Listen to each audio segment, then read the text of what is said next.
معافی مانگ لیں اس سے پہلے کہ بہت دیر ہو جائے۔ ایک دوست کہتا ہے کہ سال 2009 میں میرے والد کا انتقال ہو گیا۔ وہ کینسر کے مریض تھے۔ اچانک ایک صبح مجھے اپنی والدہ کا فون آیا کہ تمہارے والد چلے گئے ہیں۔ مجھے یاد ہے کہ جب میں یونیورسٹی میں تھا تو میں نے 2 سال تک اپنے والد سے بات نہیں کی تھی، ایک لفظ تک ان سے نہیں بولا تھا۔ میری والد سے کسی بات کو لے کر بحث ہو گئی اور میں ناراض ہو کر ہاسٹل میں آ گیا۔ میں نے ان سے 2 سال تک ایک لفظ بھی نہیں کہا۔ میں یونیورسٹی کے 2 سال بعد تبلیغ اسلام کے کاموں میں لگ گیا اور تبلیغ کے کچھ لوگوں کے ساتھ دوسرے شہر چلا گیا۔ تبلیغ کا حصہ بننے کے 2 مہینے پہلے ہی ایک دن میرے والد میرے پاس آئے اور آتے ہی میرے پیروں میں گر کر مجھے کہنے لگے کہ بیٹا مجھے معاف کر دو۔ وہ زارو قطار رو رہے تھے اور اپنے بیٹے کے پیر پکڑ کر معافی مانگ رہے تھے۔ بیٹا پلیز مجھ سے بات کرو۔ مجھے یاد ہے میں نے کس طرح اس وقت ان سے اپنا منہ پھیر لیا۔ میری والدہ نے مجھ سے کہا کہ بیٹا وہ تمہارے والد ہیں، ان کے ساتھ ایسا مت کرو، اور صرف اپنی ماں کے کہنے پر میں ان سے بات کرنے لگا، اور اس بات کے 2 ماہ بعد ہی میں نے عالم دین بننے کے لیے دوبارہ گھر چھوڑ دیا۔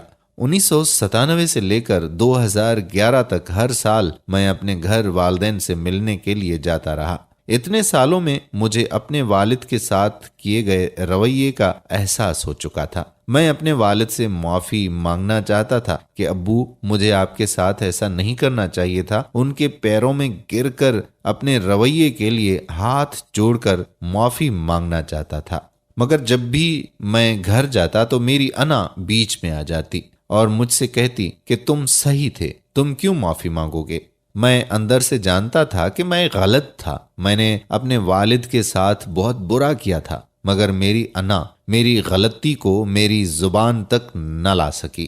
اس صبح جب مجھے میری ماں نے فون کیا اور میرے والد کی وفات کا بتایا، اس کے 1 دن پہلے ہی میں قطر سے واپس آیا تھا، اور اس بار میں نے پکا ٹھان لیا ہوا تھا کہ گھر جاتے ہی سب سے پہلے اپنے والد سے ہاتھ جوڑ کر معافی مانگوں گا، مگر خدا کو کچھ اور منظور تھا۔ میں اپنے والد کے جنازے میں گیا۔ مجھے یاد ہے میں نے اس دن آخری بار اپنے سر کو اپنے والد کے پاؤں پر رکھا اور بہت رویا۔ یہ آنسو ان زیادتیوں کے تھے جو میں نے اپنے والد کے ساتھ کی تھیں۔ یہ آنسو اس معافی کی طلب میں تھے جو میں اپنی انا کی وجہ سے اپنے والد سے نہ مانگ سکا۔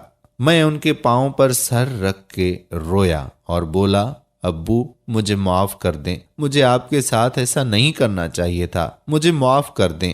ہمیں نہیں پتا کہ ہمارا کتنا وقت دوسروں کے ساتھ لکھا ہوا ہے۔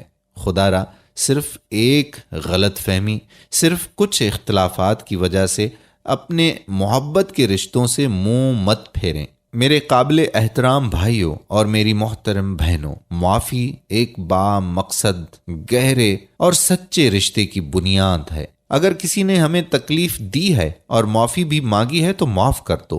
اگر آپ نے کسی کو دکھ دیا یا تکلیف دی ہے تو وقت رہتے معافی مانگ لو۔ اپنی انا سے لڑ کے معاف کر دو اور معافی مانگ لو، اس سے پہلے کہ بہت دیر ہو جائے، کیونکہ اسی معافی کی وجہ سے رشتوں میں محبت اور بھروسہ بڑھتا ہے۔ میں ہمیشہ کہتا ہوں کہ اگر آپ معافی مانگنے میں پہل کرتے ہیں تو اس کا مطلب یہ نہیں ہے کہ آپ غلط ہیں، اس کا بس یہ مطلب ہے کہ آپ کی نظر میں اس شخص کی اور اس رشتے کی اہمیت ایک معافی سے کہیں زیادہ ہے۔ آپ کو سوچنا ہے کہ آپ کی نظر میں کس کی اہمیت زیادہ ہے، معافی کی یا محبت کی، اور اگر آپ کے لیے محبت کی اہمیت زیادہ ہے تو کبھی کبھار آپ کو معافی مانگنی پڑتی ہے، حتیٰ کہ آپ صحیح ہی کیوں نہ ہوں۔ امید کرتے ہیں کہ ہماری آج کی ویڈیو آپ کو ضرور پسند آئی ہوگی۔ پسندیدگی کے اظہار کا تو آپ کو پتا ہے کہ اس ویڈیو کو لائک کرنا ہے، شیئر کرنا ہے، اور نیچے دیے گئے کمنٹ باکس میں آپ نے اپنے کمنٹس تحریر کرنے ہیں تاکہ ہمیں پتا چلے کہ ہمارا کام آپ کو کیسا لگتا ہے۔ آنے والی ویڈیو تک ہم آپ سے اجازت چاہتے ہیں۔ اللہ حافظ۔